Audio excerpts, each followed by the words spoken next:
Congress heading home for Memorial Day, even though the fight over raising the debt limit is still going on.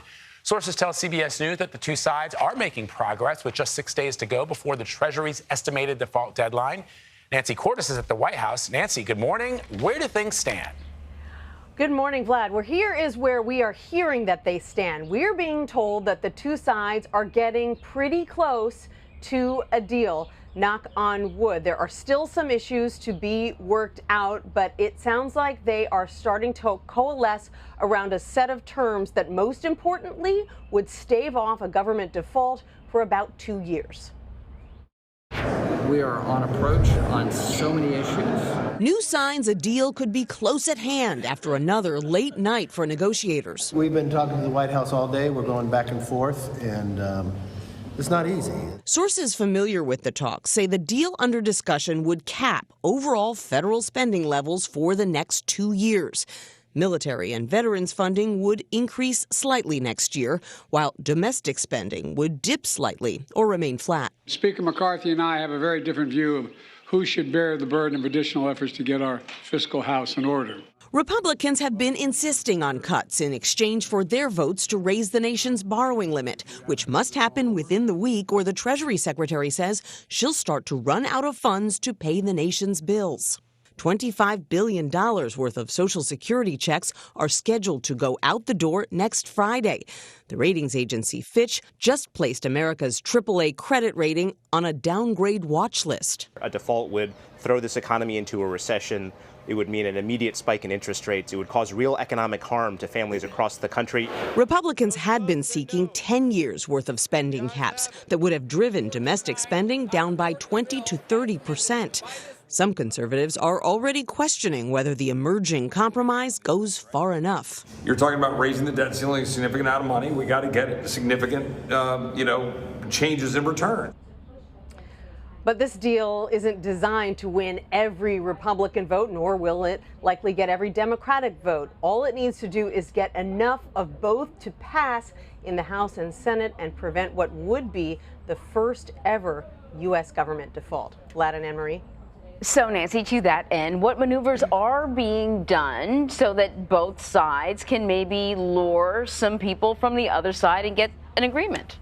Right. So here's the big challenge from the very beginning, Anne-Marie, which is that Republicans needed spending cuts. They needed to be able to say that they had wrangled spending cuts away from Democrats in order to sign on. But Democrats were not going to be able to sign on if those spending caps were too deep. And so here's what they're doing. They are going to be decreasing non-defense discretionary spending, that's just all the social spending programs you think about, by a little bit over the next 2 years. But here's where the fancy footwork comes in.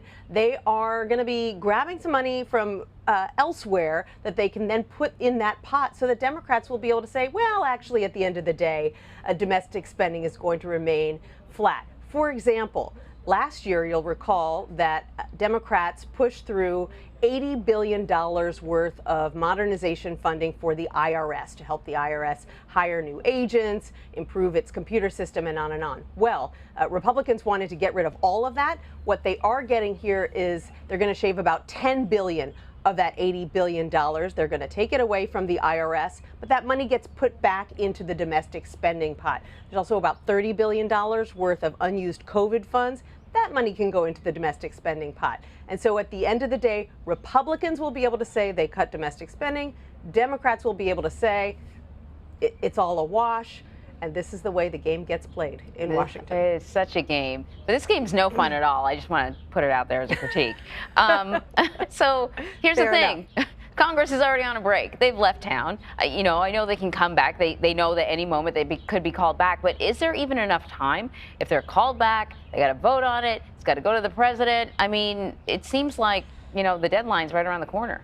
Right, it is. And even if there are no hiccups, they get this all into legislative language, House members read it over the long weekend, even if they come back and they vote on Tuesday and it passes the House, it's still going to be a pretty tight squeeze to get it through the Senate and to the president's desk by Thursday. But what negotiators are hoping is that if the markets, if the Treasury Department, if the American people see that this thing is on a glide path to getting done, then even if they don't quite make that June 1st deadline, things will still be okay. U.S. credit won't get downgraded.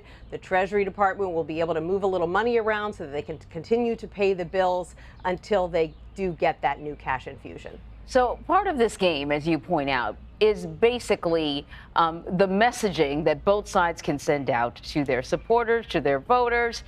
We are sort of, heading into sort of the next election. So as this plays out, who is it worse or better for, McCarthy or Biden, or is it a wash?